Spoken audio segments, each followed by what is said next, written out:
8 grade कक्षा 8 सामाजिक विज्ञान संसाधन और विकास के अंतर्गत है अध्याय 4 कृषि।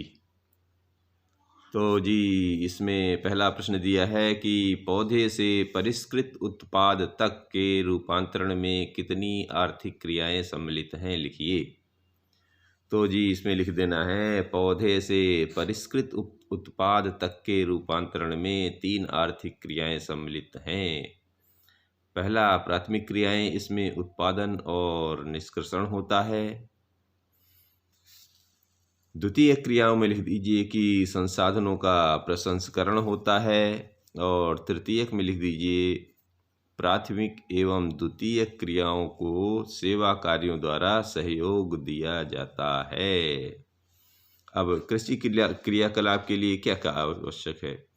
तो जिस भूमि पर फसलें उगाई जाती हैं वह कृषिगत भूमि कहलाती है। इस पर कृषि क्रियाकलाप के लिए अनुकूल स्थलाकृति, मृदा और जलवायु आवश्यक है। कृषि तंत्र क्या है, इसके महत्वपूर्ण निवेश एवं संक्रियाएं क्या क्या हैं? तो जी इसमें लिखना है कृषि या खेती को एक तंत्र के रूप में देखा जा सकता है, इसे कृषि तंत्र कहते हैं। और जी इसमें महत्वपूर्ण निवेश क्या हो सकता है? तो इसमें लिखना है बीज, उर्वरक, मशीनरी और श्रमिक।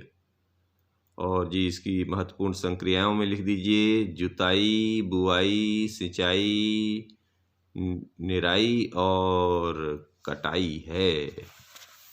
इसमें अगला प्रश्न है, लिखिए कि श्रम और प्रौद्योगिकी के श्रम और प्रौद्योगिकी के स्तर के आधार पर कृषि को कितने प्रकारों में विभाजित किया गया है?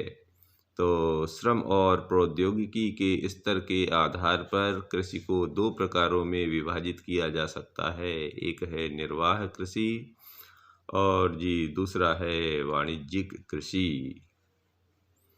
अगला प्रश्न है कि जैविक कृषि से आप क्या समझते हैं, लिखिए। तो जी इसमें लिखना है कि इस प्रकार की कृषि में रासायनिक खादों के स्थान पर जैविक खाद और प्राकृतिक पीड़कनाशी का उपयोग किया जाता है। फसलों का उत्पादन बढ़ाने के लिए कोई आनुवांशिक रूपांतरण नहीं किया जाता है। और जी अगला प्रश्न है आदिम निर्वाह कृषि में कौन कौन सी कृषि को शामिल किया गया है?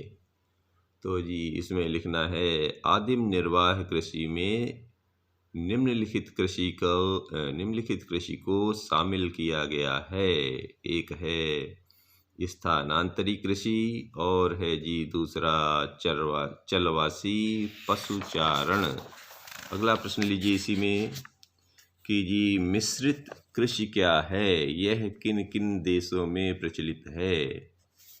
तो जी कृषि की वह विधि जिसमें भूमि का उपयोग भोजन व चारे की फसलें उगाने और पशुधन पालन के लिए किया जाता है, मिश्रित कृषि कहलाती है। यह यूरोप, पूर्वी संयुक्त राज्य अमेरिका, अर्जेंटीना, दक्षिण पूर्वी एशिया, न्यूजीलैंड और दक्षिण अफ्रीका में प्रचलित है। तो जी अगला प्रश्न लीजिए। प्रश्न 8 है कि गेहूं की फसल के लिए किस प्रकार की जलवायु की आवश्यकता होती है, लिखिए।